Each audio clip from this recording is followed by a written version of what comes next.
Hey guys, welcome back to my YouTube channel. It is weird to say this, but it has officially been a year since my long-term relationship broke down. And because I was so open about it online and shared my story with you guys, there is not a day that goes by where I don't have someone reach out to me asking for advice on how to deal with that first stage of the breakup. You know, the really hard, like, first couple of months when it happens and you just don't know what the hell to do with yourself because you're just so heartbroken. And I remember when I went through my breakup, the first thing I did was kind of go online to try and find videos or stories of other people who have gone through or going through the same thing that I was, because you want to feel less alone, because a breakup can make you feel so lonely. But you also, in a weird way, are just looking for someone to tell you that it's gonna be okay. And that's exactly what I want this video to be. I want this video to be the kind of video that I was looking for when my breakup first happened. So I'm gonna offer some advice in this video that I hope will help you guys. The little steps and the things that I did to get myself to a better place and slowly but surely start to move on.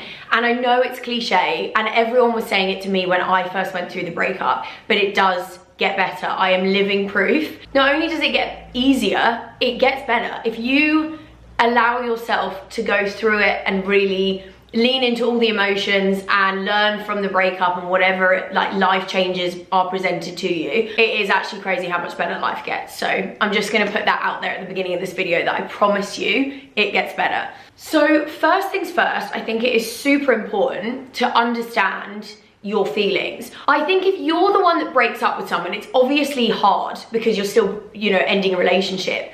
But when you are the one who's been broken up with, 9 times out of 10, you don't see it coming. So whereas if you're doing the breaking up, you've probably planned it in your head, you've even potentially moved on because you know that you're about to break up with this person. When you're in a situation like I was, where it was just kind of completely blindsiding and you just didn't think it was gonna happen, I think you have to sit with your emotions so much to really understand how you're feeling. I had a friend who basically put it in such an amazing way to sort of make me understand why I was so sad. And he said to me, he was like, basically, you have had someone say to you, it's not you. I don't choose you to spend my life with.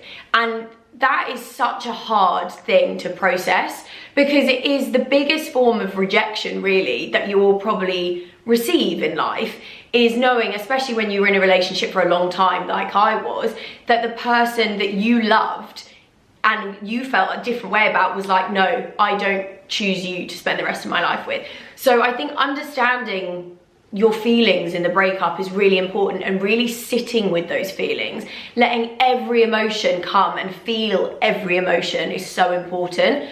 I would also, like, almost when I was having sad days, I would lean into it. I would put a sad movie on. I would literally let myself just be so sad, because if you try and distract yourself or keep yourself super busy with constantly being around people, and you know, I honestly spent, I think, the first month of the breakup pretty much quite alone, which was a choice. It was a choice of mine. I'm very much like, I will deal with my stuff on my own. I've always been like that. So it might be different for other people. You might need a support system around you. But I actually found being alone and really sitting with the feelings helped in a really strange way, because it did allow me to kind of like process them. But I think no matter what anyone tells you, because I think unless you've actually gone through a breakup, especially a long-term one, it's important to just sort of like understand how big those feelings are and let yourself, you know, be so sad, because it is so sad when the life that you thought you were going to have gets taken away from you. That is so hard to process.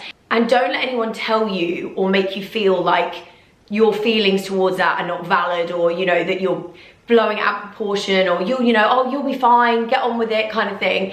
It's a huge life change, and it is so heartbreaking. So I'm just here to hopefully, you know, if that's how you're feeling, that's completely valid, and it is a really hard time. One of the most important things that I did, that if you haven't done this, you absolutely need to, is you need to write a list of all the things that were wrong with the relationship, all the things that you weren't getting, all the things that you think you deserve in a relationship that, you know, weren't happening, just anything. Because I guarantee you, no matter how amazing you've created this relationship, and I say that because 9 times out of 10, you are envisioning the person that you want to be with so badly. They're not normally as good as the person that you've made up in your head, you know? And I found that when I wrote a list of all the things that were wrong with the relationship, it was quite an eye-opening experience, because I was like, I can't believe that I was putting up with all of this and I wasn't getting any of this, and yet I sort of thought that this was the person I wanted to spend my life with, you know? It's important to do that for that exact reason, because it is an eye-opening experience, and you start to sort of think, what do I want from a relationship and what wasn't I getting?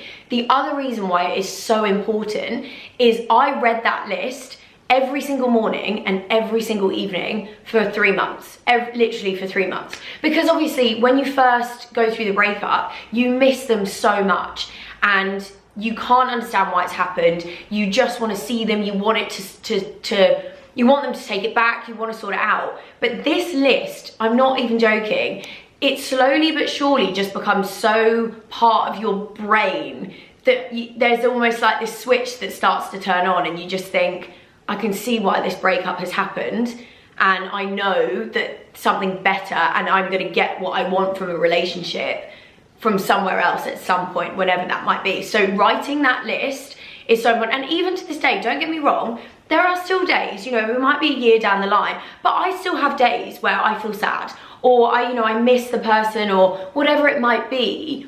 But when I read that list, I honestly, it's just that little kind of like confirmation that it all happened for a reason. And I don't think I might never ever delete that list, you know what I mean? It's just in my notes on my phone, and it's been such a powerful tool for getting through the sort of like hard times at the beginning, especially of the breakup. Okay, this is a really important one, and if you're not doing this, you're only like lying to yourself and hurting yourself.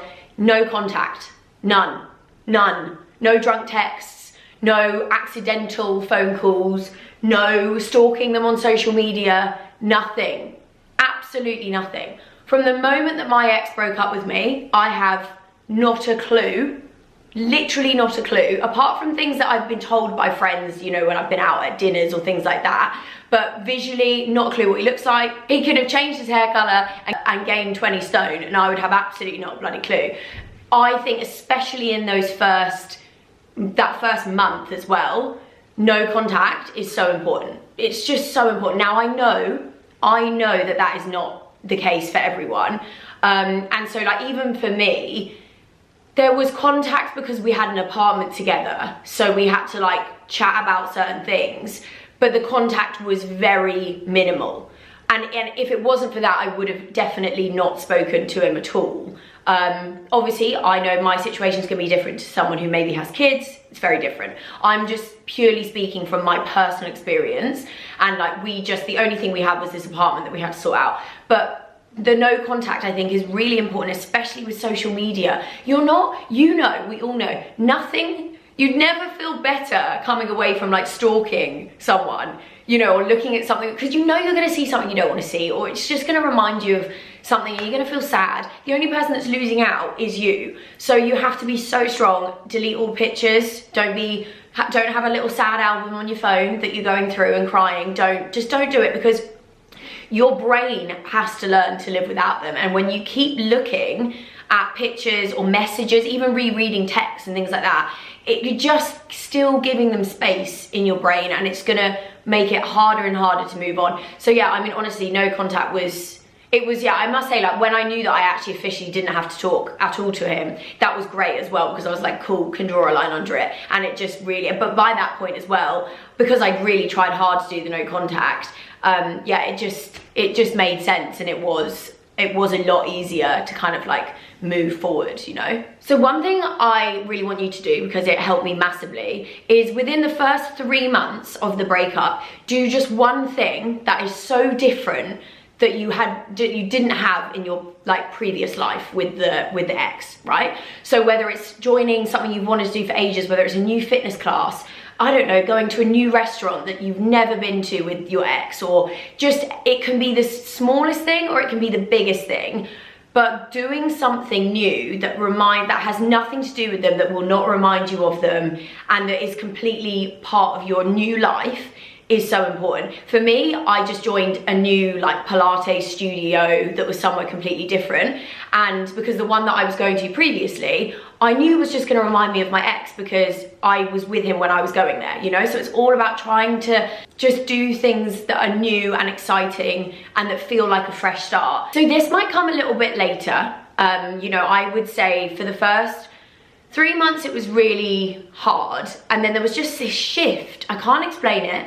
And it was funny because I actually did a TikTok and I said like, it's really weird, I've gotten sort of like to 3 months and I don't know what it is, but there's just this shift and I'm starting to feel lighter. And loads of people sort of replied to it and said the same thing. They were like, yeah, honestly, it was the same for me. I was sort of 3 months down the line and just everything started to feel lighter. And so that, when you feel like it, obviously everyone's time frame is different, but I just said yes to everything. I love the version of myself now out of the breakup because I'm so different, but I think it's because I've just let life kind of like happen in the best way. You know, I've met some of my now really great friends just through being on a night out and just meeting these people and then them inviting me somewhere, and I was like, yes, sure, I'll come. And now I've got all these beautiful new people in my life. And obviously saying yes to like trips, and you know, even if it's just like going for coffee with someone that maybe has reached out to you because of the breakup just to find out if you're okay and has gone, shall we go for a coffee? I know it's been years, or I know it's, yes, just be like, yeah. Because honestly, the things that have happened in my life in the past year, from just saying yes to things that maybe before I would have felt not nervous to do it, but maybe I would have been like, oh, actually no, I think I'll just chill on the weekend with my ex or whatever. It's just amazing what's come from saying yes. I feel like I'm kind of living in that like Jim Carrey film with things like Yes Man or whatever. But honestly, it's just say yes. Just promise me you'll say yes to things that you maybe wouldn't have said yes. So after the sort of pain and the upset and the hurt of the relationship ending sort of subsides, which it will. Guys, I honestly was like inconsolable for a month. Like I would just cry all the time. Like if I can be in a place now that I am compared to where I was literally like February last year, I am living proof. And I know because people said it to me, they were like, it's gonna get better, and they were sending me, I was in this, obviously, I have this online platform, so I was getting all these stories from other people telling me how they've gone through this and it was gonna get better. And I've almost felt like I should be sharing these stories with everyone else, because this is why I wanted to do this video, because having someone just telling you that it gets better, I think really does help you. And so after a while, when it starts to like just feel easier and you feel a little bit lighter, you will be able to sort of reprogram your thinking around the breakup to, it's not happening to me, it's happening for me. And when I changed my mindset to that, everything just got so much better, because nothing that is meant for you in your life will leave you. And that's the most important thing to remember. Everything is happening exactly as it should. And if that person is not meant for your life, they will leave. And I now do believe, because of the fact that my life has gotten lighter since the breakup, I just know that that was for me. Everything that happened was for me. And I've learned so much going through it as well, you know. Going through a real intense pain or losing someone you love, it does change you as a person. But if you let it change you in the best way possible, the version of you that will come out the other side, you'll be obsessed with. So they are sort of like my top tips for how to kind of like deal with the early stage of the breakup and, you know, remain as positive as possible. I really hope this video has been useful for sort of anyone who's going through it right now. I just wanted to send you a massive virtual hug, because I know it's horrible, but it does get easier. And you have to remember that if the person was meant for you, they wouldn't leave you.